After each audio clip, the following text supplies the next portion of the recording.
Hey Internet, for this video I'm going to do a quick unbox and test of the Mileagea portable 1080p projector. I know it says 1080p, but before you think it actually projects 1080p, it doesn't. The native resolution of the projector is actually 800 by 400 pixels. It's just capable of displaying from 1080p sources, so it won't look as crisp as an LED TV that's 1080p. However, it being a projector, it is much cheaper than a TV, and depending on how big the room you put this in is, the image size can be huge, even though you'll probably see the pixels. For me, buying this was a dream come true.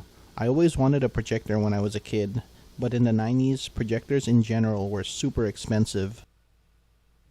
Okay, opening it up. So the contents of the box are as follows: remote, AV cables and power cord, the projector unit, manual and this other thing. Projector lens comes with a cap.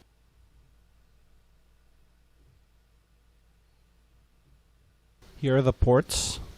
It takes one HDMI and AV. I wish they would have included two HDMI ports instead of one, for that one streaming media device and the other HDMI port for a video game system. Yeah, that's kind of pretty annoying if you have multiple HDMI devices that you want to plug into this thing. USB port and SD card slot, so you can play media from USB thumb drives or SD cards. Honestly, I would have preferred an additional HDMI port instead of these, as most people, myself included, stream everything these days. Ventilation port, and this red thing is probably the receiver for the remote. I think the port in the corner is a VGA port for computers, but I'm not really sure why they put it here instead of where all the other ports are at. Connection for the power cord.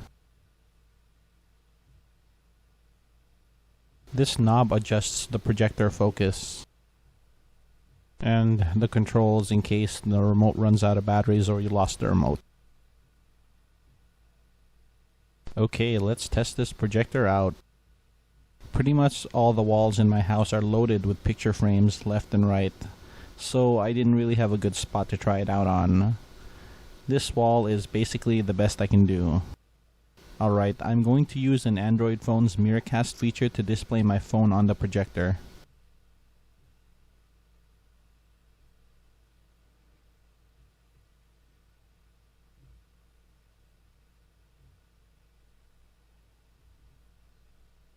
Depending on your phone activating Miracast, this method might be slightly different. Go to Apps, Settings, Share and Connect, Miracast on, press Miracast. The projector should appear. Select it. Okay, so this could take up to a minute to connect, so I'm gonna just skip real quick to when it is connected. Okay, it's connected. Let's test out some YouTube videos. Remember, I mentioned earlier the projector is not true 1080p. The native resolution is actually 800 by 400 pixels. It just takes 1080p input. Basically, that means the video source can be 1080p. But when displayed by the projector, it's scaled down to 800 by 400 pixels, which is the native resolution of the projector. That's probably why this is less than 100 bucks. More expensive projectors have true 1080p, but they're probably $500 or more.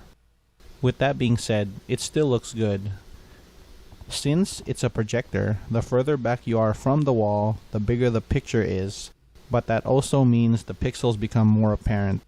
Just from the basic eye test, it simply just looks good at this range, which is about 15 feet from the wall. It almost simulates a movie theater experience from the late 90s. In my opinion, this is a really good purchase, especially at under $100.